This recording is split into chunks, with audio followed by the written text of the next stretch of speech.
4 लोग थे जिन्होंने बंद कमरे में मुझे कत्ल करने की साजिश की। मेरे खिलाफ तीसरा प्लान बनाया जिसके पीछे आसिफ अली जरदारी हैं। चेयरमैन पीटीआई इमरान खान का इल्जाम। उन्होंने कहा साबिक वजीर आजम को कत्ल करने की कोशिश की गई। तहकीकात क्यों बंद की गई? मेरे खिलाफ सिंध का लूटा हुआ पैसा इस्तेमाल किया जा रहा है। सानेहाए वजीराबाद की तहकीकाती रिपोर्ट ने हकायक का पर्दा चाक कर दिया है। ये लोग खौफजदा हैं कि इमरान खान आ गया तो इनकी चोरी बचाई नहीं जा सकेगी। इलेक्शन 4 लोग थे बंद कमरों में जिन्होंने फैसला किया मुझे कत्ल करने का, और मैंने बता दिया प्लान सी बना है। आसिफ जारी इसके पीछे है, करप्शन का पैसा इसके पास बेतहाशा है।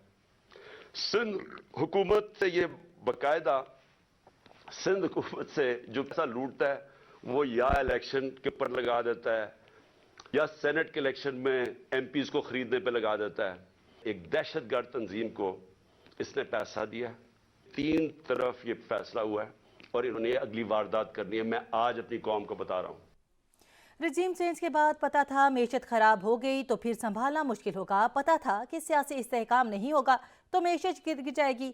जो कहा वही हो रहा है। इमरान खान कहते हैं शहबाज शरीफ ने FIA में अपने बंदे भर्ती किए, चुन चुन कर मुल्की इदारों को तबाह किया जा रहा है।